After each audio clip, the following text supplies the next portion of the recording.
അപ്പോൾ water soluble ഫാറ്റും water soluble കാർബോഹൈഡ്രേറ്റും ഇനി water soluble പ്രോട്ടീനും ഇവിടെ ഉണ്ടാവില്ലേ?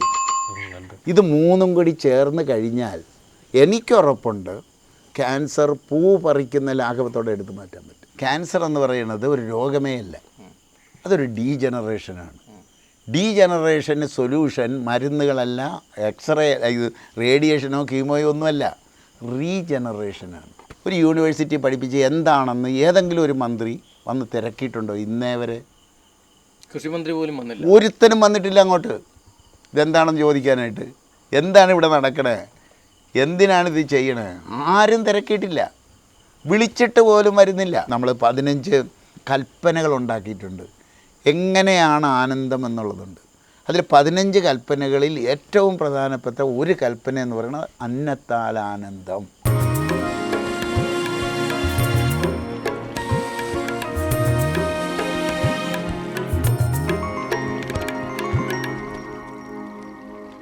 ആധുനിക ശാസ്ത്രവും ആയുർവേദവും ഹോമിയോയും അനുഭവശാസ്ത്രമാണ്.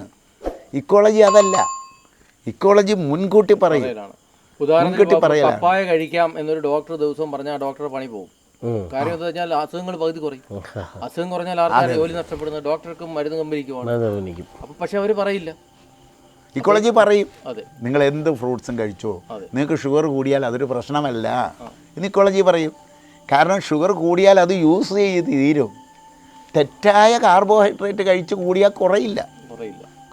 ഇതാണ് വ്യത്യാസം. മലയാളിയുടെ ഭക്ഷണശീലത്തിൽ ചോറ് വളരെ കൂടുതലാവുകയും മറ്റു കാര്യങ്ങൾ കുറയുകയും ചെയ്യുന്നതുകൊണ്ടാണ് കൂടുതൽ പ്രശ്നങ്ങൾ എന്ന് പറയാറുണ്ട്. പക്ഷേ ശരിക്കും പറഞ്ഞാൽ ഫ്രൂട്ട്സും അങ്ങനെയൊക്കെയുള്ള കാര്യങ്ങൾ ഇപ്പോൾ ഓർമ്മ കൂട്ടാനായിട്ട് നമുക്ക് ഇന്നതൊക്കെ ചെയ്യാം. ഇപ്പോൾ നമ്മൾ തന്നെ പറയും ഭക്ഷണത്തിൻ്റെ ഇത് തന്നെ. ഇപ്പോൾ പരീക്ഷയ്ക്ക് പോകുന്നതിന് മുമ്പ് നമ്മൾ കുറച്ച് കപ്പ പുഴുങ്ങിയത് കഴിച്ചുകൊണ്ട് പോയാൽ നമ്മൾ ഉറക്കപ്പിച്ചോടുകൂടി പരീക്ഷ നന്നായിട്ട് എഴുതാൻ ഒക്കത്തില്ല. ആ സ്ഥാനത്ത് നമ്മളൊരു ചോക്ലേറ്റ് കഴിച്ചുകൊണ്ട് പോയാൽ ആൻറ്റി ഓക്സിഡൻസ് ആയിരിക്കും, അതൊരു പക്ഷേ ചിലപ്പോൾ മെമ്മറിയെ കൂടുതൽ എൻഹാൻസ് ചെയ്തേക്കാം എന്ന് പറയുന്ന പോലെ ഭക്ഷണങ്ങൾ, അത് വൈറ്റമിൻസ് കൂടുതൽ അടങ്ങുന്ന, ഇപ്പോൾ കണ്ണിൻ്റെ കാഴ്ചയ്ക്ക് പറ്റിയ വൈറ്റമിൻസ് ഉണ്ട്, മുടി ശരിക്ക് വളരാൻ ഉള്ള വൈറ്റമിൻസ് ഉണ്ട്, ഇങ്ങനെയൊക്കെയുള്ള എന്തൊക്കെ തരത്തിലുള്ള വൈറ്റമിൻസ് ആണ് പെട്ടെന്ന് പറയാവുന്ന കുറച്ച് ഫ്രൂട്ട്സ്. അതായത് ഫ്രൂട്ട്സിൽ നമുക്ക് കാർബോഹൈഡ്രേറ്റ് മെയിൻ അല്ലേ? അതെ, കാർബോഹൈഡ്രേറ്റ് ഏതിലൊക്കെ ഉണ്ടെന്ന് നോക്കുക. കരിമ്പിൻ്റെ ജ്യൂസിനകത്ത് കാർബോഹൈഡ്രേറ്റും ഉണ്ട്, ഷുഗറും ഉണ്ട്. ഷുഗർ നേരിട്ട് കോശങ്ങളുടെ ഭക്ഷണമാണ്. കാർബോഹൈഡ്രേറ്റ് ഡൈജസ്റ്റ് ചെയ്തിട്ട് ഈ കാർബോഹൈഡ്രേറ്റ് വാട്ടർ സോളുബിളാണ്. മനുഷ്യനെന്ന് പറയുന്നത് മെജോറിറ്റി വാട്ടറാണ്. അവൻ്റെ ബ്രെയിനിൽ 95% വാട്ടറായിരിക്കെ വാട്ടർ സോളുബിൾ കാർബോഹൈഡ്രേറ്റിൽ അവൻ്റെ ബ്രെയിനിലുണ്ടാക്കാൻ പറ്റുന്ന ഇമ്പാക്റ്റ് വലുതായിരിക്കില്ലേ? ദെൻ ഫാറ്റ് എന്ന് പറയുന്നത് അവോക്കാഡോ എന്ന് പറയുന്ന ഒരു പഴത്തിലുള്ള ഫാറ്റ്. നമ്മൾ ഫാറ്റിന് വേണ്ടി കഴിച്ചുകൊണ്ടിരിക്കുന്ന ഇറച്ചി, മീനും, മുട്ട, പാല്, എണ്ണകൾ, ഇതല്ലേ ഫാറ്റിന് വേണ്ടിയിട്ട്. ഇത് വാട്ടർ സോളുബിൾ അല്ലല്ലോ ഒന്നും. എന്നാൽ ആധുനിക ശാസ്ത്രത്തിന് അറിയാമല്ലോ വാട്ടർ സോളുബിൾ ഇൻവിസിബിൾ ഫാറ്റാണ് മനുഷ്യ ശരീരത്തിന് അപ്രോപ്രിയേറ്റ് എന്ന്. അതിരിക്കുന്നത് അവോക്കാഡോയിലാണെന്നും അറിയാം. എന്തേ കഴിക്കാത്ത? അപ്പോൾ വാട്ടർ സോളുബിൾ ഫാറ്റും വാട്ടർ സോളുബിൾ കാർബോഹൈഡ്രേറ്റും ഇനി വാട്ടർ സോളുബിൾ പ്രോട്ടീനും ഇവിടെ ഉണ്ടാവില്ലേ? ഇത് മൂന്നും കൂടി ചേർന്ന് കഴിഞ്ഞാൽ എനിക്കുറപ്പുണ്ട് ക്യാൻസർ പൂ പറിക്കുന്ന ലാഘവത്തോടെ എടുത്തു മാറ്റാൻ പറ്റും. പക്ഷെ ചെയ്തു നോക്കേണ്ടത് ഞാനല്ല, ഒരു ഇക്കോളജി പഠിച്ച ആളല്ല ചെയ്യേണ്ടേ. ആധുനിക ശാസ്ത്രം ധൈര്യം ഉണ്ടെങ്കിൽ ചെയ്യുക. ആധുനിക ശാസ്ത്രത്തിന് ധൈര്യം ഉണ്ടെങ്കിൽ ചെയ്തു നോക്കാം. ക്യാൻസറിനെ വരാതിരിക്കാൻ വേണ്ടി പ്രിവെൻറ്റ് ചെയ്യാവുന്ന ഇന്ന ഫ്രൂട്ട്സ് ദിവസവും ചക്കപ്പഴം ഇത്ര കഴിക്കുക, അല്ലെങ്കിൽ ഇന്ന ഫ്രൂട്ട് കഴിക്കുക എന്ന് പറയാൻ പറ്റിയ ഒരു 10 ഫ്രൂട്ട് പറയാനുണ്ട്. അങ്ങനെ ഇല്ല. ഇന്നത്തെ കാര്യം ഇതാണ്, ക്യാൻസർ എന്ന് പറയുന്നത് ഒരു രോഗമേ അല്ല, അതൊരു ഡീജനറേഷനാണ്. ഡീജനറേഷന് സൊല്യൂഷൻ മരുന്നുകളല്ല, എക്സ്റേ, റേഡിയേഷനോ കീമോയോ ഒന്നുമല്ല, റീജനറേഷനാണ്. റീജനറേഷൻ നടത്താൻ കോശങ്ങൾക്കുള്ളിൽ കടന്ന് DNA സ്വാധീനിക്കാൻ വേവിക്കാത്ത ഭക്ഷണത്തിന് മാത്രമേ കഴിയൂ. നിങ്ങൾ ക്യാൻസർ 1000 ക്യാൻസർ പേഷ്യൻസിനെ എടുത്തിട്ട് ഈ ഇക്കോളജി ശാസ്ത്രം ഇതാണ് പറയണമെങ്കിൽ കൊടുത്തു നോക്കിക്കൂടെ? മറ്റുള്ള കയ്യിലിരിക്കല്ലേ റേഡിയേഷൻ. ഭക്ഷണം കഴിച്ചുകൊണ്ട് പോവുക, അത് മാത്രമാണ് ക്യാൻസറിന് ഒരു യാതൊരു സംശയമില്ല. പക്ഷെ അത് പ്രായോഗികമാണോ? പ്രായോഗികമാക്കേണ്ടത് ആരുടെ ജോലിയാണ്? അവൻ്റെ തന്നെ ഡ്യൂട്ടിയല്ലേ. അവന് ക്യാൻസർ വരാതിരിക്കാൻ. വേവിച്ചില്ലെങ്കിലും രുചി പോകാത്ത, താങ്കൾ പറഞ്ഞത് പ്രകാരം വേവിച്ചില്ലെങ്കിലും രുചി പോകാത്ത, രുചിക്കുറവ് തോന്നാത്ത തരത്തിലുള്ള ഭക്ഷണശീലത്തിലേക്ക് മനുഷ്യനെ മാറണം. മാറണമെന്നുണ്ടെങ്കിൽ ശീലം ഉണ്ടാവണം. ഒരു മനുഷ്യന്റെ ഭക്ഷണം എന്ന് പറയുന്നത് അവന്റെ അനുശീലനമാണ്. അപ്പൊ ആ അനുശീലനം അങ്ങനെ മാറ്റിയെടുക്കാൻ കഴിയണം. ആര് ഗർഭിണിയായിരിക്കുമ്പോൾ അമ്മ കഴിച്ചാൽ കുഞ്ഞ് കഴിക്കില്ലേ? അതെ, കുഞ്ഞ് കഴിക്കും. കരിമ്പിൻ ജ്യൂസിനകത്ത് അവക്കാഡോ അടിച്ചു കൊടുത്താൽ ഏത് കൊക്കക്കോള കഴിക്കുന്ന കുട്ടികളും കഴിക്കും. ഒരിക്കൽ കഴിച്ചു കഴിഞ്ഞാൽ. ഞാൻ കഴിച്ചിട്ടില്ല, അത്ര രസകരമാണ്. അത്ര രസകരമാണ്. നാക്കേന്ന് അതിന്റെ അവക്കാഡോ പഞ്ചസാര ഉപയോഗിക്കുന്നില്ല. കരിമ്പിൻ ജ്യൂസിനകത്ത് എല്ലാ ഫ്രൂട്ടും അടിച്ചു കൊടുത്തോ. അതോടൊപ്പം തന്നെ അവക്കാഡോ അടിച്ചും കൊടുക്കുക. രുചികരമായി കുട്ടി കുടിക്കും. കാരണം ഇവൻ്റെ ഒറിജിനൽ ഭക്ഷണം ചെല്ലുമ്പോൾ അവൻ്റെ ടേസ്റ്റ് ബഡ് അവൻ്റെ ബ്രെയിനോട് പറയും ഇതാ കൊണ്ടുപോകാന്ന് പറയും. മനസ്സിലായില്ലേ? അങ്ങനെയാണ് കുട്ടികൾ. നല്ലൊരു ഐഡിയ ആണ്. ഇപ്പം നമ്മൾ ശരിക്കും മാങ്ങാ ജ്യൂസ്, ഒറിജിനൽ മാങ്ങാ ജ്യൂസ് കൊടുത്താൽ കുട്ടി പറയും അയ്യോ ഇത് ഫ്രൂട്ടിയുടെ അത്രയും രുചിയില്ല. നിങ്ങൾ കരിമ്പിൻ ജ്യൂസിനകത്ത് അടിച്ചു കൊടുത്തേ. അപ്പോൾ കരിമ്പിൻ ജ്യൂസിൽ അടിച്ചു കൊടുക്കുക എന്ന് പറയുന്നതാണ്. കരിമ്പിൻ ജ്യൂസ് ഒരു കോമൺ ബേസ് ആയിട്ട് എടുക്കുക. കാരണം അതിനകത്ത് വാട്ടർ സോളുബിൾ കാർബോഹൈഡ്രേറ്റ് ഉള്ളത് കൊണ്ട് അതിന് ബേസായിട്ട് എടുത്തിട്ട് അതിനകത്ത് എല്ലാ തരത്തിലുള്ള ഫ്രൂട്ട്സും കുട്ടികൾക്ക് അയച്ചു കൊടുത്തേ. അല്ലെങ്കിൽ അതിൻ്റെ റേഷ്യോ കണ്ടെത്താൻ വലിയ പ്രയാസമാണോ? ഒരു കുട്ടിക്ക് സ്വാദിഷ്ടമാക്കാൻ ഒരു പ്രയാസമില്ലല്ലോ. അപ്പോൾ കൃത്രിമമായിട്ടുള്ള ഒന്നും ചേർക്കണ്ട, പഞ്ചസാര പോലും വേണ്ട. ഇത് ചേർത്ത് കൊടുക്കുന്ന ഒരു ശൈലി ആണെങ്കിൽ വളരെ നല്ലതാണ്, കുട്ടികൾക്കും ഇഷ്ടപ്പെടും. അതാണ് ഞങ്ങളിപ്പോൾ ഡെവലപ്പ് ചെയ്തുകൊണ്ടിരിക്കുന്നത്.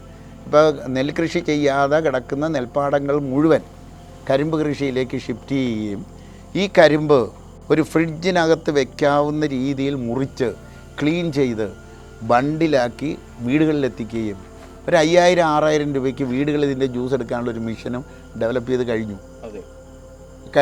ഇനി അവരുടെയൊക്കെ പറയണത് നിങ്ങളിത് അടിച്ചു കൊടുക്കാനാണ്. അതിൻ്റെ കടകളും തുടങ്ങിക്കഴിഞ്ഞു. കടകൾ ഇപ്പോൾ ഏറ്റുമാനൂർ കട തുടങ്ങിക്കഴിഞ്ഞു. മനുഷ്യൻ അറിയാതെ ഏറ്റവും ഇഷ്ടമുള്ളൊരു കാര്യമാണ് ഐസ്ക്രീം. ഐസ്ക്രീമിന് പകരമായിട്ട് എന്തെങ്കിലും ഇത്തരത്തിലുള്ള ഐസ്ക്രീമിന് ചെയ്യാമല്ലോ.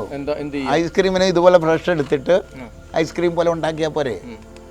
ഐസ്ക്രീം പോലെ ഉണ്ടാക്കി അതൊരു കോമ്പിനേഷൻ കണ്ടുപിടിക്കണം. അത്രയല്ലേ ഉള്ളൂ. ഒരു പ്രയാസവും ഇല്ലാത്ത കാര്യമല്ലേ. മധുരത്തിന് കരിമ്പുണ്ട്, കരിമ്പിൻ ജ്യൂസുണ്ട്, കരിമ്പിൻ ജ്യൂസും മുട്ടപ്പഴവും കൂടി അടിച്ച് നല്ല സാധനമാണ്. അതിനകത്ത് ടേസ്റ്റ് ഉണ്ടാക്കാനുള്ള ടേസ്റ്റ് മേക്കർ, ബെറികൾ ഇതെല്ലാം കൂടി കയറ്റാമല്ലോ. ഇനി ഇതിൻ്റെ ഗവൺമെന്റ് ചെയ്യേണ്ടത്, ഗവൺമെന്റ് കൃത്രിമമായ കാര്യങ്ങൾ ഭക്ഷണ പദാർത്ഥത്തിലേക്ക് ചേർക്കുന്നത് ശക്തമായി നിയന്ത്രിച്ചുകൊണ്ടുള്ള ബില്ലുകൾ കൊണ്ടുവരണം. അങ്ങനെ ചേർക്കുന്ന സംഭവങ്ങളെ കാരണവശാലും പ്രോത്സാഹിപ്പിക്കരുത്. ടാക്സ് ഭയങ്കരമായിട്ട് കൂട്ടണം. അങ്ങനെ ചെയ്യാമെങ്കിൽ ഇപ്പോൾ ബേക്കറിയിൽ കൂടെ കിട്ടുന്ന പല ആഹാരങ്ങളും നമുക്ക് നിയന്ത്രിക്കാൻ ഒക്കും. ഇപ്പോൾ ഈ കുട്ടികളെല്ലാം ബേക്കറിയിൽ നിന്ന് വാങ്ങിക്കുന്നു, അല്ലെങ്കിൽ ഫാസ്റ്റ് ഫുഡ് എന്ന് പറയുന്ന രീതിയിലേക്ക് സർക്കാരിന്റെ നിയന്ത്രണവും നല്ലത് തന്നെയാണ്.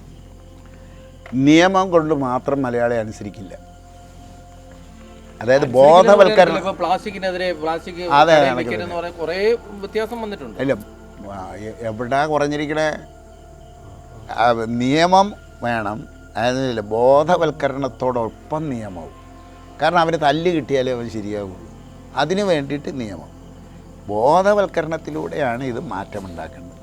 ഇപ്പോൾ പ്ലാസ്റ്റിക് വലിയ പ്രശ്നമാണെന്ന് നമ്മൾ വിചാരിക്കുന്നു. പ്ലാസ്റ്റിക് വലിയ പ്രശ്നമൊന്നുമല്ല. നമ്മുടെ എല്ലാ മാലിന്യങ്ങളും തിന്നു തീർക്കുന്നത് സസ്യങ്ങളാണെങ്കിൽ പ്ലാസ്റ്റിക് തിന്നുന്ന സസ്യം കൂടെ ഉണ്ട്. അത് കണ്ടുപിടിക്കേണ്ട ജോലി നമ്മുടേതാണെന്നുള്ളത്. കാരണം അതൊരു ഹൈഡ്രോ കാർബണല്ലേ. ഒരു ഹൈഡ്രോ കാർബണിനെ അതിനകത്ത് എനർജി ആക്കി മാറ്റിയെടുക്കാൻ പറ്റുന്ന സസ്യജാലങ്ങളുണ്ടാവും. സസ്യങ്ങളുടെ ടെക്നോളജിയുടെ മുന്നിൽ നമ്മുടെ ടെക്നോളജി ഒന്നുമല്ല. പക്ഷെ എവിടെയും സസ്യങ്ങളുടെ ടെക്നോളജിയെ കുറിച്ച് പറയുമ്പോഴും ഈ മോഡേൺ മെഡിസിൻകാർ പറയുന്ന ചില തർക്കങ്ങളുണ്ട്. ഉദാഹരണത്തിന് ഇപ്പോൾ ഇരുമ്പൻ പുളി അത് ജ്യൂസ് അടിച്ച് കുടിച്ചാൽ പലപ്പോഴും പ്രഷർ കുറയുമെന്ന് പറയാറുണ്ട്. പക്ഷേ ഇരുമ്പൻ പുളി അടിച്ചു കുടിച്ചാൽ പലരും കിഡ്നി തകർന്നു പോയി എന്ന് പറഞ്ഞിട്ട് പല പ്രശ്നങ്ങളും പറയുന്നു. അങ്ങനെയുള്ള തർക്കങ്ങൾ വരുന്നു. പക്ഷേ ഇരുമ്പൻ പുളി ഒരെണ്ണം കഴിക്കുന്നതുകൊണ്ടോ ദിവസം ഓരോന്ന് കഴിക്കുന്നതുകൊണ്ടോ ദോഷം വരുന്നില്ല. അത് വലിയ രീതിയിൽ ജ്യൂസ് അടിച്ച് കുടിക്കുമ്പോൾ അതിൻ്റെതായ ദോഷവും സംഭവിക്കുന്നുണ്ട്. കിഡ്നി പോണതിൻ്റെ കാരണം അസിഡിറ്റിയാണ്. ഇരുമ്പൻ പുളിയാണ്, ആസിഡാണ്. പുളി എന്ന് പറഞ്ഞാൽ ആസിഡാണ്. ആ പുളി കൂടുതൽ കോൺസെൻട്രേറ്റ് ചെയ്താൽ കിഡ്നി പോകും, ലിവർ പോകും. എന്നാൽ നാരങ്ങ വെള്ളം പലപ്പോഴും കുടിക്കുന്നത് കിഡ്നിക്ക് നല്ലതാണെന്ന് പറയുന്നു. നാരങ്ങ വെള്ളത്തിലെ പുളി എന്ന് പറയുന്നത് ദഹിച്ചു കഴിഞ്ഞാൽ മധുരമാണ്. മറ്റത് അതല്ല സാധനം. അല്ല, അത് അതായിട്ട് തന്നെ വെളിക്കളയണം. അപ്പോൾ കിഡ്നി ഡാമേജ് ആണ്. പുളി ഈ പറഞ്ഞതുപോലെ പ്രഷറിനും ഷുഗറിനും കൊളസ്ട്രോളിനും യാതൊരു സംശയമില്ല. മിതമായ അളവിൽ ഇല്ല. മിതമായ രീതിയിലും കഴിക്കരുത് അത്. ആണോ? അതല്ല അതിൻ്റെ സൊല്യൂഷൻ. ഉണ്ടാക്കാനുള്ള സാധ്യത പ്രഷറിൻ്റെ കാരണം എന്താണെന്ന് കണ്ടെത്തി ആ കാരണത്തെ മാറ്റണം. പ്രഷർ ഉണ്ടാക്കാൻ 3-4 കാരണങ്ങളുണ്ട്.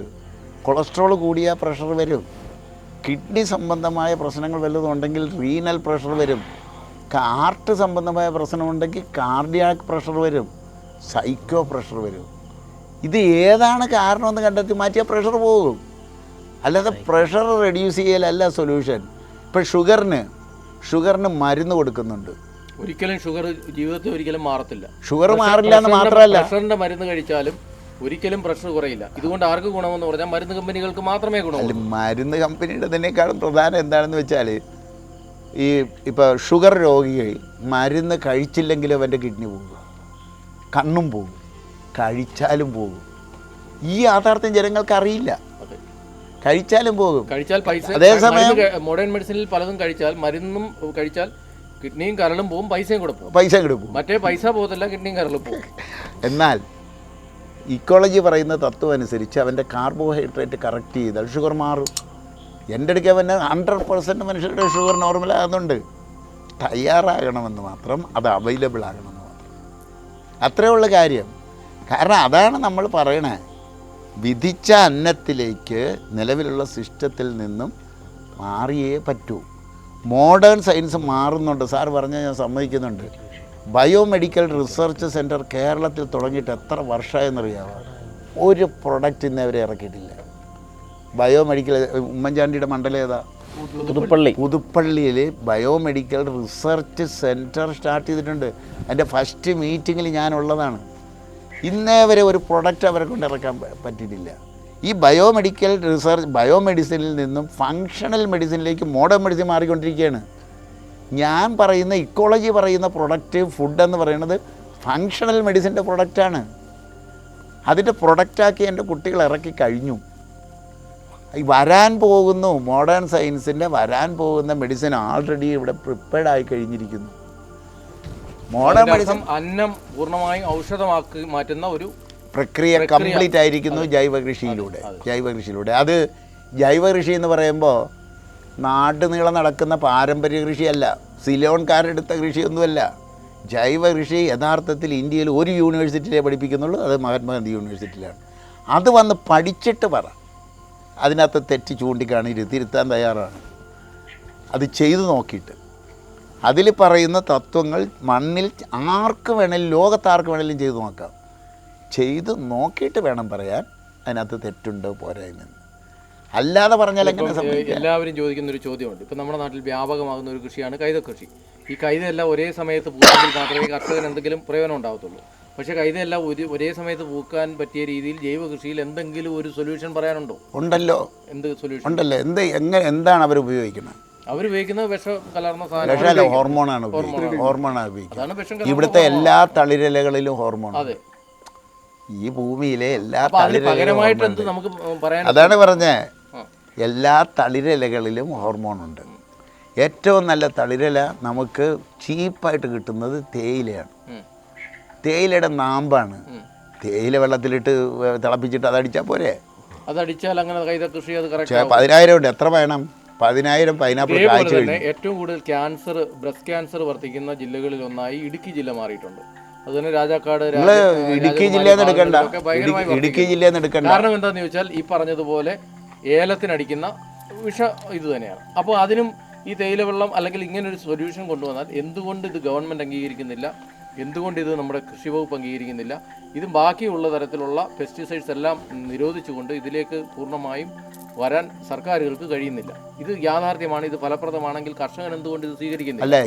കർഷകൻ എന്തുകൊണ്ട് സ്വീകരിക്കുന്നില്ല? ഇത് പൂർണ്ണമായും ഫലപ്രദം നമ്മൾ ഇവിടെ നിന്ന് പറഞ്ഞതുകൊണ്ടായില്ല. പൂർണ്ണമായും ഫലപ്രദമായിരുന്നെങ്കിൽ ഇത് കർഷകൻ കൃത്യമായി ഇത് സ്വീകരിച്ചേനെമായിരുന്നു. അല്ല, അപ്പോൾ ഇത് എന്തുകൊണ്ട് സ്വീകരിക്കുന്നില്ല എന്നൊരു ചോദ്യം. സ്വീകരിക്കണമെന്നുണ്ടെങ്കിൽ ഗവൺമെൻറ് കൂട്ടുനിൽക്കണ്ടേ? 2011 യൂണിവേഴ്സിറ്റിയിൽ ആരംഭിച്ച ജൈവകൃഷിയാണ്. അല്ല, ഒരു യൂണിവേഴ്സിറ്റിയിൽ ലോകം മുഴുവൻ പഠിപ്പിച്ചുകൊണ്ടിരിക്കുന്ന ഒരു സയൻസിനെതിരെയാണിത് അല്ലേ? ഒരു യൂണിവേഴ്സിറ്റി പഠിപ്പിച്ച് എന്താണെന്ന് ഏതെങ്കിലും ഒരു മന്ത്രി വന്ന് തിരക്കിയിട്ടുണ്ടോ? ഇന്നേ വരെ കൃഷിമന്ത്രി പോലും വന്നില്ല, ഒരുത്തനും വന്നിട്ടില്ല അങ്ങോട്ട്. ഇതെന്താണെന്ന് ചോദിക്കാനായിട്ട്. എന്താണ് ഇവിടെ നടക്കണേ? എന്തിനാണ് ഇത് ചെയ്യണത്? ആരും തിരക്കിയിട്ടില്ല, വിളിച്ചിട്ട് പോലും വരുന്നില്ല. ഇതാരാണ് മുൻകൈ എടുത്തത്? താങ്കൾ മുൻകൈ എടുത്തു, പിന്നെ ഏത് വൈസ് ചാൻസലറാണ് ഇത്? അത് രാജൻ ഗുരുക്കൾ എന്ന് പറയുന്ന VC ആയിരുന്ന സമയത്താണ്. ഓർഗാനിക് ഫാമിങ്ങിൽ സർട്ടിഫിക്കറ്റ് കോഴ്സ് 18ഓളം ബാച്ച് കഴിഞ്ഞിരിക്കുന്നു. അതിൻ്റെ വിജയം കണക്കാക്കിയിട്ട് യൂണിവേഴ്സിറ്റി ഡിപ്ലോമ കോഴ്സും അനുവദിച്ചു. ഡിപ്ലോമ കോഴ്സ് ഒരു 5-6 ബാച്ച് കളഞ്ഞിരിക്കുകയാണ്. അപ്പോൾ ഇത് രണ്ടിൻ്റെയും ബേസിൽ നമ്മളൊരു പുതിയ കോഴ്സ് കൂടി ആരംഭിച്ചിരിക്കുകയാണ്. കാരണം 3 കോഴ്സുകളാണ് എൻ്റെ മേൽനോട്ടത്തിൽ യൂണിവേഴ്സിറ്റിയിൽ നടക്കുന്നത്. ഇപ്പോൾ ഹാപ്പിനെസ് കോഴ്സ് തുടങ്ങി. അതൊരു കാര്യമാണ് താങ്കൾ ചെയ്തത്. കാര്യം എന്ന് പറഞ്ഞാൽ ലോകം മുഴുവൻ ഇപ്പോൾ ഡെവലപ്മെൻറ്റ് ഇൻഡെക്സ് എന്ന് പറയുന്നത് GDP വെച്ച് അളക്കുന്ന സ്ഥാനത്ത് ഇപ്പോൾ ഹാപ്പിനെസ് ഇൻഡെക്സ് വെച്ച് അളക്കുന്ന രീതിയിലേക്ക് പോയിരിക്കുന്നു. ആ രീതിയിൽ ഭൂട്ടാനും സ്കാൻഡിനേവിയൻ നേഷൻസും ഒക്കെ അത് 1ാം നിരയിലേക്ക് വരുന്നു. ഇപ്പോൾ ലോകമെമ്പോഴും ഡെവലപ്മെൻറ്റ് എന്ന് പറഞ്ഞാൽ ഒരു മനുഷ്യൻ്റെ അല്ലെ സിറ്റിസൺസിൻ്റെ ഹാപ്പിനെസ് ആണെന്നുള്ള അർത്ഥത്തിലേക്ക് വരുന്നു. UAE പോലുള്ള രാജ്യങ്ങൾ ഹാപ്പിനെസ്സിനായിട്ടൊരു മിനിസ്ട്രി തന്നെ സ്റ്റാർട്ട് ചെയ്ത് അതിനൊരു മന്ത്രിയെയും പ്രഖ്യാപിച്ചിരിക്കുന്നു. അപ്പോൾ ആ ഒരു സാഹചര്യത്തിലാണ് ഇന്ത്യ പോലെ ലോകത്തെ 7ാമത്തെ വലിയ രാജ്യത്തെ കേരളം പോലൊരു സംസ്ഥാനത്ത് ഒരു സർവകലാശാലയിൽ താങ്കൾ മുൻകൈയെടുത്ത് ഹാപ്പിനെസ്സിനായിട്ട്, ആനന്ദത്തിനായിട്ട് ഒരു കോഴ്സ് യൂണിവേഴ്സിറ്റി തലത്തിൽ ആരംഭിച്ചിരിക്കുന്നു. അതൊരു യൂണിവേഴ്സിറ്റി ആകണമെന്നാണ് താങ്കളുടെ ആഗ്രഹം. അപ്പോൾ ഈ ആനന്ദത്തിനായിട്ടൊരു ആർട്ട് ഓഫ് ഹാപ്പിനെസ് എന്ന് പറഞ്ഞൊരു കോഴ്സ് തുടങ്ങാനുള്ള കാരണം എന്താണ്? ആ കോഴ്സിൻ്റെ ഇപ്പോഴത്തെ രീതികൾ എന്തൊക്കെയാണ്? അതെന്താണെന്ന് വെച്ചാൽ ഈ ഓർഗാനിക് ഫാമിങ് ഞാൻ നേരത്തെ പറഞ്ഞല്ലോ, കൃഷിയാണ് ടൂളായിട്ട് എടുത്തിരിക്കുക. ഒരു ഓർഗാനിക് ഫാമിങ് സർട്ടിഫിക്കറ്റ് കോഴ്സ് ഒരു 20 ദിവസം 30 ദിവസം ഡിപ്ലോമ കോഴ്സും പാസ്സായി കഴിഞ്ഞാൽ അടുത്ത സ്റ്റേജിലാണ് ഹാപ്പിനെസ് കോഴ്സിലേക്ക് വരേണ്ടത്. കാരണം അന്നത്താൽ ആനന്ദം എന്ന് പറയുന്ന ഒരു ഇതുണ്ട്. നമ്മൾ 15 കൽപ്പനകൾ ഉണ്ടാക്കിയിട്ടുണ്ട്. എങ്ങനെയാണ് ആനന്ദം എന്നുള്ളതുണ്ട്. അതിൽ 15 കൽപ്പനകളിൽ ഏറ്റവും പ്രധാനപ്പെട്ട ഒരു കൽപ്പന എന്ന് പറയുന്നത് അന്നത്താൽ ആനന്ദം. അപ്പോൾ അന്നം ശരിയാക്കേണ്ട ബേസാണ് കൃഷിയിലൂടെ കിട്ടിയിരിക്കുന്നത്. അപ്പോൾ അതിൻ്റെ നെക്സ്റ്റ് സ്റ്റേജ് എന്ന് പറയുന്നതാണ് ഹാപ്പിനെസ്. അപ്പോൾ അതുകൊണ്ടാണ് ഹാപ്പിനെസ് കോഴ്സും കൂടി സ്റ്റാർട്ട് ചെയ്തത്. ഇതിൽ എത്ര മാസ കോഴ്സാണ് ഹാപ്പിനെസ് കോഴ്സ്? 20 ദിവസം ഷോർട്ട് ടൈം കോഴ്സാണ്. വെറും 20 ദിവസം. ഞായറാഴ്ച 20 ഞായറാഴ്ചകൾ മാത്രമാണ് ഇത് ചെയ്യണത്. അപ്പോൾ ഇതിൽ വിദ്യാർത്ഥികളായിട്ട് വരുന്ന ഡോക്ടർമാർ, എഞ്ചിനീയർമാർ, ചെറുപ്പക്കാർ എല്ലാവരും വന്നു തുടങ്ങി. കാരണം പഠിക്കാനായിട്ട്. കാരണം ഈ ഭൂമിയിൽ സകല മനുഷ്യരുടെയും ജീവിത അഭിലാഷം എന്ന് പറയുന്നത് ആനന്ദമാണ്. പക്ഷേ അതിനെപ്പറ്റി പഠിപ്പിക്കാൻ ഒരു സംവിധാനം ഒരിടത്തുമില്ല. ഇനി ഭൂട്ടാനുണ്ടെങ്കിലും സ്കാൻഡിനേവിയൻ കൺട്രി ഉണ്ടെങ്കിലും ദുബായ് ഉണ്ടെങ്കിലും ഇതിന് വ്യക്തമായ ഒരു സിലബസ് ഇല്ല. ഞാനിതെല്ലാം പഠിച്ചു. എങ്ങനെയാണ് ഇത് അവർ സഹായിച്ചിരിക്കുന്നത്? കുറേ കാര്യങ്ങൾ തിയറി പഠിപ്പിക്കാനുണ്ടെന്നല്ലാതെ ഈ കൃഷിയുടെ ബേസ് ഇട്ടിട്ടല്ല അവർ ചെയ്തിരിക്കുന്നത്. അവർ ടെക്നോളജിയും ഡെവലപ്മെൻറ്റും ഉപയോഗിച്ചിട്ട്, സയൻറ്റിഫിക് ഡെവലപ്മെൻറ്റ് വെച്ചിട്ട് ആനന്ദം കണ്ടെത്താമെന്നാണ് വിചാരിക്കുന്നത്. നമ്മുടെ ആപ്തവാക്യം എന്ന് പറയുന്നത് അന്നമാണ് ആനന്ദം. അന്നത്താൽ ആനന്ദം ഒരുപാട് 15 എണ്ണം ഉണ്ട്. ആരോഗ്യത്താൽ ആനന്ദം, സ്നേഹത്താൽ ആറാടുമ്പോൾ ആനന്ദം. ഇങ്ങനെ 15 കൽപ്പനകൾ ഉണ്ടാക്കിയിട്ടുണ്ട്. അതെങ്ങനെ നടപ്പിലാക്കാമെന്നാണ് വ്യക്തമായ പ്രാക്ടിക്കൽ ആപ്ലിക്കേഷന് വേണ്ടിയിട്ട് ഉണ്ടാക്കിയിരിക്കുന്ന സാധനമാണത്. അപ്പോൾ അത് ചെയ്തു കഴിഞ്ഞാൽ ആനന്ദം വരും, യാതൊരു സംശയവും. ആരോഗ്യത്താൽ ആനന്ദത്തിനും വലിയ പ്രാധാന്യം ഉണ്ട്. ആരോഗ്യത്താൽ ആനന്ദം, അന്നം കറക്റ്റ് ചെയ്താൽ ആരോഗ്യം വരികയും ചെയ്യും. അന്നം തന്നെ ആനന്ദത്തിലേക്ക് കൊണ്ടുപോവുകയും ചെയ്യും. അങ്ങനെ ഓരോ പരസ്പര പൂരകങ്ങളായിട്ടാണ് 15 കൽപ്പനകൾ. അതിൻ്റെ ഹാപ്പിനെസ് ഇൻഡെക്സും വേറെയാണ്. ഇവരുണ്ടാക്കിയിരിക്കുന്ന സ്കാൻഡിനേവിയൻ കൺട്രീസിലെ ഒന്നും ഇൻഡെക്സ് അല്ല എടുത്തിരിക്കണത്. അതിന് 30 ഇൻഡെക്സുകളും ഉണ്ടാക്കിയിട്ടുണ്ട്. ആ ഇൻഡെക്സ് വെച്ച് നമുക്ക് ഹാപ്പിനെസ് എവിടെ എത്തിയിരിക്കുന്നു മെഷർ ചെയ്യാൻ പറ്റും ഒരു സമൂഹത്തിൽ. അതൊരു ബേസാണ്. ഇത് ഞാൻ ഉണ്ടാക്കിയിരിക്കുന്നത് നമ്മുടെ ഭൂമിയിലെ സകല പ്രശ്നങ്ങൾക്കും പരിഹാരം വേണമെന്നുണ്ടെങ്കിൽ ഒരു എഡ്യൂക്കേഷൻ സെൻറ്റർ വേണം. അതൊരു ഹാപ്പിനെസ് യൂണിവേഴ്സിറ്റി ആയിരിക്കണം. ഒരു ഹാപ്പിനെസ് യൂണിവേഴ്സിറ്റി ഉണ്ടായിരിക്കുകയും നിത്യജീവിതത്തിലെ സകല മേഖലകളെയും റീഡിഫൈൻ ചെയ്യണം. അത് ഇക്കോളജി എന്ന് പറയുന്ന ശാസ്ത്രത്തിൻ്റെ പിൻബലത്തിൽ ചെയ്യണം. എല്ലാം ആനന്ദത്തിലേക്ക് എത്തിക്കുന്നതായിരിക്കണം. കൃഷി ആനന്ദത്തിലേക്ക് കൊണ്ടുപോകണം. ആരോഗ്യം ആനന്ദത്തിലേക്ക് കൊണ്ടുപോകണം. പാർപ്പിടം സാർ നേരത്തെ പറഞ്ഞില്ലേ, ആനന്ദത്തിലേക്ക് കൊണ്ടുപോകാൻ ഉതകണം. ടെക്നോളജികൾ എല്ലാം അതിലേക്ക് കൊണ്ടുപോകണം. ആനന്ദത്തിലേക്ക് എത്തിക്കാൻ പറ്റിയ മോഡേൺ ടെക്നോളജികൾ ഉണ്ടാവണം. പ്രകൃതി നിയമാനുസൃതമായ മോഡേൺ ടെക്നോളജികൾ ഉണ്ടാകണം. ഇതിനെല്ലാം ഗവേഷണവും പഠനവും നടന്നുകൊണ്ടേയിരിക്കണം. ഒപ്പം പഠിപ്പിക്കലും നടക്കണം. അതിനൊരു യൂണിവേഴ്സിറ്റി തന്നെ വേണം. അപ്പം നമ്മൾ ആനന്ദം പഠിപ്പിച്ച് വിടുമ്പോൾ പൊതുസമൂഹം അല്ലെങ്കിൽ പുറം ലോകം പരപീഡ തന്നെ ആനന്ദമാക്കി കാണുന്ന ഒരു സമൂഹത്തിലാണ് നമ്മൾ ജീവിക്കുന്നത്.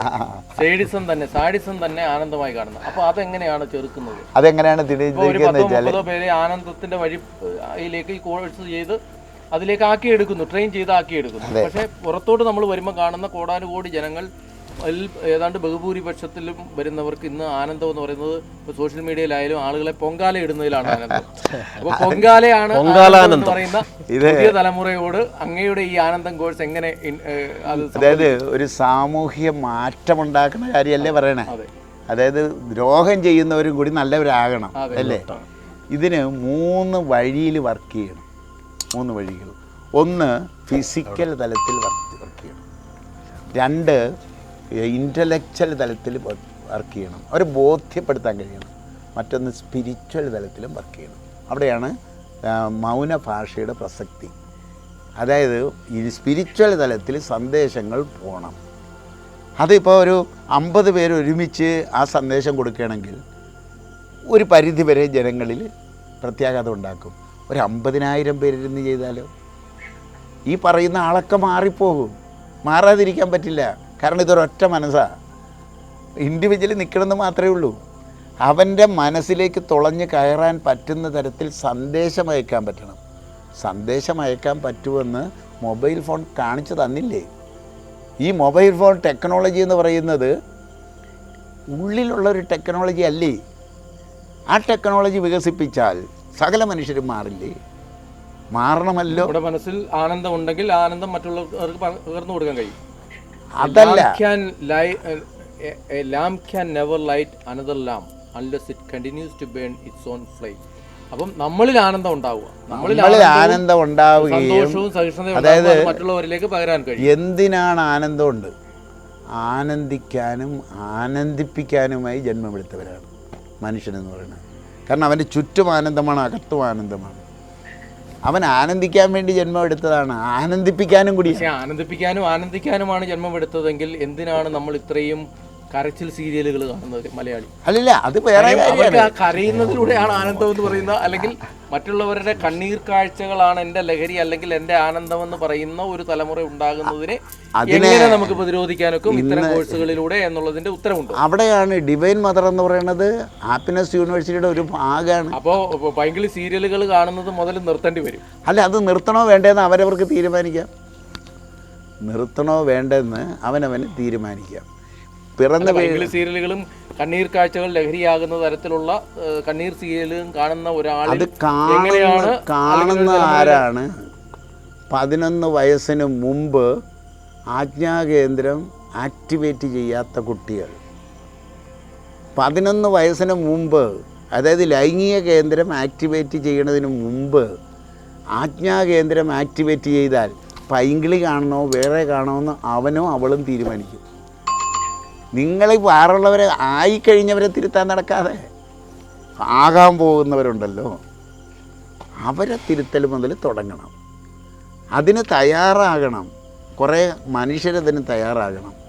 അവരത് ബോധപൂർവം അത് ഇംപ്ലിമെൻ്റ് ചെയ്യാൻ ഗവൺമെൻറ്റിനെയും ജനങ്ങളെയും പ്രേരിപ്പിച്ചുകൊണ്ടിരിക്കുക. അതാണ് നമ്മൾ ചെയ്തുകൊണ്ടിരിക്കുന്ന ജോലി. ജനങ്ങളെ മുഴുവൻ പ്രേരിപ്പിച്ചുകൊണ്ടിരിക്കും. ഇത് വിശ്വസിക്കുന്ന ബോധ്യം വരും. യാഥാർത്ഥ്യങ്ങൾ ഇന്നല്ലെങ്കിൽ നാളെ അക്സെപ്റ്റ് ചെയ്യപ്പെടും. അതിന് എനിക്ക് യാതൊരു സംശയമില്ല. അപ്പം ഞാനിത് പറഞ്ഞുകൊണ്ടിരിക്കുന്ന ഒരു സുപ്രഭാതത്തിലാണ് വേറൊരാൾ വന്നിട്ട് അത് കയറിയെടുക്കുന്നത്. അയാൾക്ക് നല്ല സ്വാധീനമുള്ള ഒരാളായിരിക്കും. ഇപ്പോൾ ഒരു മീഡിയ കയറിയെടുക്കുന്നു. മീഡിയ നല്ല സ്വാധീനമുള്ള മീഡിയ ആണെങ്കിൽ ഈ സന്ദേശം എത്രയോ കോടി മനുഷ്യരിലെത്തും. എനിക്ക് തോന്നുന്നത് കാട്ടുതീ വരുമ്പോൾ കാട്ടുകിളികൾ ഇങ്ങനെ ഒച്ച ഉണ്ടാക്കി ലോകത്തെ അറിയിക്കും. കാട്ടുതീ അണയ്ക്കാൻ ഒരിക്കലും കാട്ടുകിളികൾക്ക് പറ്റില്ല. അത് സമൂഹം അത് ഏറ്റെടുക്കണം എന്ന് പറഞ്ഞാൽ അങ്ങ് ഒരു കാട്ടുകിളിയെ പോലെ ഇത് കാട്ടുതീ പടരുന്നു എന്ന് പറയുന്ന പോലെ സമൂഹത്തിന്റെ വിപത്തിനെതിരെ പറഞ്ഞുകൊണ്ടിരിക്കുക. അത് വലിയൊരു കാര്യം തന്നെയാണ്. അത് നമ്മളുടെ ഡ്യൂട്ടി, നമ്മുടെ ജോലി. അത്ര ചെയ്യാൻ പറ്റുമോ? ആളുകളെ നിയമം കൊണ്ട് മാറ്റാനായിട്ട് നമുക്ക് അധികാരം കയ്യിലില്ല, ആയുധം കയ്യിലുമില്ല. അതിൽ മനസ്സ് മാത്രമേ കയ്യിലുള്ളൂ. നമ്മളിത് സന്ദേശങ്ങൾ കൊടുത്തുകൊണ്ടിരിക്കും. അതിൽ ഇത്ര ശതമാനം മാറും എന്ന് ഉറപ്പുണ്ട്. കാരണം ജീവൻ്റെ ഗ്രാഫ് വരച്ചിട്ടാണ് ഇത് ചെയ്യണത്. അതിൽ മനുഷ്യരിലൊരു 20% മനുഷ്യർ ഈ ചിന്താഗതിയിൽ ഇവിടെ ഉണ്ട്. ഇവർ തമ്മിലൊന്ന് കണ്ണു ചേർന്നാൽ മാത്രം മതി, ഓട്ടോമാറ്റിക്കായിട്ട് നടക്കും. ഓട്ടോമാറ്റിക്കാണ്. കാരണം ആൾറെഡി ഈ ചിന്താഗതിയുള്ള 20% മനുഷ്യർ ഈ ലോകം മുഴുവനും. ഇവരെല്ലാം തമ്മിലൊന്ന് പരസ്പരം ബന്ധപ്പെട്ട് കഴിഞ്ഞാൽ കണ്ണിയാവാൻ, അതിനുള്ള ഒരു ഉത്തോലകമാകാനാണ് ശ്രമിക്കുന്നത്. അതൊന്ന് കണ്ണിയാക്കി വെച്ചാൽ മതി. ഇവർ എല്ലാവരും കൂടി കൂടിയിരിക്കുമ്പോൾ ചർച്ച വരും. എന്ത് ചെയ്യണം, ഇതിന് ഇന്നത് ചെയ്താൽ മതി, യൂണിവേഴ്സിറ്റി ഉണ്ടാക്കിയാൽ മതി, അവിടെ ഇന്ന ഗവേഷണം നടക്കണം, ഇന്ന പ്രൊഡക്റ്റ് വരണം, ഓട്ടോമാറ്റിക്കായിട്ട് നടക്കും. ഇവരൊന്ന് കണ്ണി ചേർന്ന് കിട്ടിയാൽ മതി. ആൾറെഡി ഡെവലപ്ഡ് മനുഷ്യരിവിടെ ഉണ്ട്. അവർ മറ്റത് എണ്ണത്തിൽ കൂടുതലായതുകൊണ്ടും ശക്തരായതുകൊണ്ടും അധികാരം അവരുടേതായ കാരണം ഇവർ സൈലൻ്റ് ആണെന്ന് മാത്രം. നമുക്ക് പോലും ഈ നിലവിലുള്ള അധികാരത്തെ എതിർക്കാൻ പറ്റില്ല. പക്ഷെ നമുക്കൊരു കാര്യം ചെയ്യാൻ പറ്റും. ഇതാണ് ശരിയെന്ന് വിളിച്ചു പറയാനുള്ള സ്വാതന്ത്ര്യം ജനാധിപത്യം തന്നിട്ടുണ്ട്. ആ സ്വാതന്ത്ര്യത്തെ നമ്മൾ എന്തുകൊണ്ട് എടുക്കണില്ല? അതെടുക്കണ്ടേ? ജനാധിപത്യം ആ സ്വാതന്ത്ര്യം അനുവദിച്ചു. ഒരു പട്ടാള ഭരണത്തിലാണെങ്കിൽ പറ്റില്ല, ഒരു രാജഭരണത്തിലാണെങ്കിൽ പറ്റില്ല. ജനാധിപത്യത്തിൽ ഇന്നതാണ് ശരി എന്ന് പറയാൻ നീ പറയരുതെന്ന് ആരും പറയില്ല. ഗവൺമെൻറ്റിന് തെറി പറഞ്ഞാൽ പറയും. നമ്മളത് പറയണില്ല, ആരെയും എതിർക്കുന്നില്ല, ആർക്കെതിരെയും സമരം ചെയ്യുന്നില്ല, ഒരു യുദ്ധത്തിനും ഇറങ്ങുന്നില്ല. പക്ഷേ ഇതാണ് ശരി, ഇതല്ലേ ശരി എന്ന് പറയാനുള്ള സ്വാതന്ത്ര്യം നമുക്ക് തന്നിട്ടുണ്ട് ജനാധിപത്യം. ആ സ്വാതന്ത്ര്യം നമ്മൾ എടുക്കണ്ടേ? അതുമാത്രമല്ല, നമ്മൾ പ്രാപഞ്ചിക അറിവുകൾ നമ്മളിൽ തന്നെയുണ്ട്. അത് ഉണർത്തുന്ന രീതിയിലേക്കുള്ള സംവിധാനം നമ്മളിവിടെ ശങ്കലിയായിട്ടും പല വിധത്തിൽ ക്രിയേറ്റ് ചെയ്യണം. മനുഷ്യന്റെ ആത്യന്തികമായ ചോദന ആനന്ദിക്കാൻ തന്നെയാണ് അവന്റെ തൊഴിലും അവന്റെ ഇണചേരലും അവന്റെ സംഗീതവും അവന്റെ കലാപ്രവർത്തനവും സാംസ്കാരിക പ്രവർത്തനവും രാഷ്ട്രീയ പ്രവർത്തനവും അധികാരത്തോടുള്ള വാഞ്ചയും എല്ലാം അടിസ്ഥാനപരമായി ആനന്ദത്തിന് വേണ്ടി തന്നെയാണ്. മനുഷ്യന്റെ ചോദന 100% ആനന്ദിക്കാൻ വേണ്ടിയാണ്. അപ്പോൾ ആനന്ദത്തിനുള്ള സാഹചര്യം സൃഷ്ടിച്ചു കൊടുക്കുക എന്നുള്ളതാണ് എല്ലാ മനുഷ്യന്റെയും പ്രാഥമികവും പ്രഥമവുമായ കർത്തവ്യം എന്നുള്ളതാണ്. അത് തന്നെയാണ്. പക്ഷെ അത് പഠിപ്പിച്ചില്ലെങ്കിൽ കഞ്ചാവിലേക്ക് പോയി ആനന്ദം തേടും മനുഷ്യർ. സ്റ്റാമ്പും അങ്ങനെയൊക്കെ വേറെ നൂറുകണക്കിന് സാധനങ്ങൾ ഒരുപാട് ഇതിൽ പോവും. മദ്യത്തിലും മയക്കുമരുന്നിലും പോയി വീഴും. കാരണം അതിൽ കിട്ടുമെന്നുള്ള ധാരണ കൊണ്ടാണ്. പണം ഉണ്ടാക്കുന്നത് അതിന് വേണ്ടിയിട്ടാണ്, മറ്റുള്ളവരെ ചതിച്ച് കാശുണ്ടാക്കുന്നത് അതിന് വേണ്ടിയിട്ടാണ്, കൈക്കൂലി വാങ്ങണത് അതിന് വേണ്ടിയിട്ടാണ്. പക്ഷേ ശരിയായ രീതിയിൽ കിട്ടും എന്ന് വന്നു കഴിഞ്ഞാൽ മനുഷ്യർ സ്വതന്ത്രമായിട്ട് നടക്കില്ലേ? അത് പഠിപ്പിക്കാനൊരു കേന്ദ്രം വേണ്ടേ? അത് പഠിപ്പിക്കാൻ അനുയോജ്യമായ അധ്യാപകരെ സൃഷ്ടിച്ചിട്ട് അത് പഠിപ്പിക്കണ്ടേ? സമൂഹത്തെ സൃഷ്ടിക്കും. അത് മാത്രം പോരാ, നമ്മൾ ആനന്ദനിധിയിൽ നിൽക്കാനുള്ളവരല്ല. അതായത് സന്തോഷത്തിൽ നിന്നും ആനന്ദത്തിലേക്ക്, ആനന്ദത്തിൽ നിന്നും പരമാനന്ദത്തിലേക്ക് പരിവർത്തനപ്പെടണം. പക്ഷേ ഇതിനൊരു വേറെ പ്രശ്നമുണ്ട്. നമ്മൾ പരിവർത്തനം ചെയ്യുമ്പോൾ ട്രാൻസ്ലേറ്റ് ചെയ്യാൻ പ്രയാസമാണ്. ഇതിന് പറ്റിയ ഒരു ഇംഗ്ലീഷ് വാക്ക് എന്തുവാണ് ആനന്ദത്തിന്? എനിക്കറിയില്ല. സന്തോഷത്തിന് ഹാപ്പിനെസ് എന്ന് പറയും, ആനന്ദത്തിന് എന്ത് പറയും?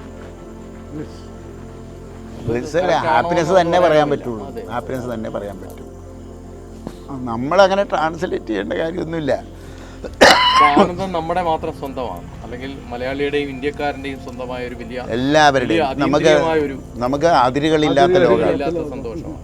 അതിരുകളില്ലാത്ത ലോകമാണ്. അവിടെ ജാതിയില്ല, മതമില്ല, രാജ്യങ്ങളില്ല. മനുഷ്യരെ കാണുകയും നല്ല അതിമനോഹരമായ സ്ഥലങ്ങളിലേക്ക് യാത്ര ചെയ്യുകയും ഒക്കെയാണ് നമ്മുടെയൊക്കെ ആനന്ദം. നമ്മുടെ എല്ലായിടത്തും ആനന്ദമുണ്ട്, എല്ലാവരിലും ആനന്ദമുണ്ട്, ഉണ്ടാകാൻ ആഗ്രഹമുണ്ട്, ചുറ്റും ആനന്ദമുണ്ട്, അകത്തും ആനന്ദമുണ്ട്. പക്ഷെ നമ്മൾ ആനന്ദിക്കണില്ല, നരയിക്കുന്നു.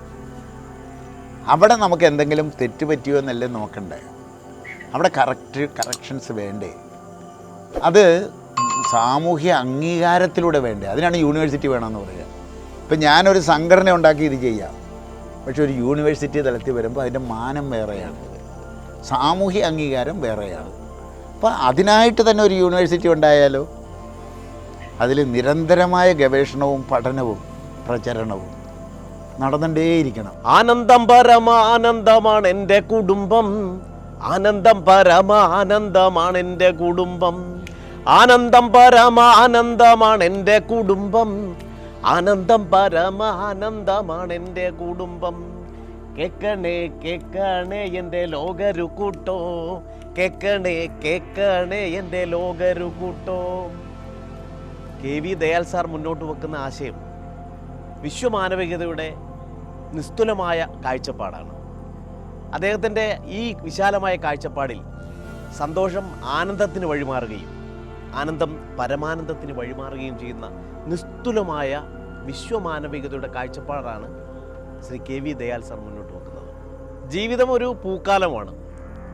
ചിലപ്പോൾ സുഗന്ധമുള്ള പൂക്കൾ വിരിയും, ചിലപ്പോൾ കാറും കോളും വന്നു കയറും. അതിനെ എങ്ങനെ അതിജീവിക്കാം എന്നുള്ളത് ആ കാഴ്ചപ്പാടിൻ്റെ വിശാലതയിൽ നിന്നുകൊണ്ട്, ആ ഉന്നതമായ മൂല്യത്തിൽ നിന്നുകൊണ്ട് ശ്രീ KV ദയാൽ സാറിൻ്റെ കാഴ്ചപ്പാടിനൊപ്പം പച്ചിലയും ഒപ്പം ചേരുന്നു. ഈ കാഴ്ചപ്പാടിന് പിന്തുണ നൽകാൻ പ്രിയപ്പെട്ട പച്ചിലയുടെ പ്രേക്ഷകരും തയ്യാറായി മുന്നോട്ട് വരും എന്ന പ്രതീക്ഷയോടെ ഇന്നത്തെ അധ്യായം ഇവിടെ അവസാനിക്കുന്നു.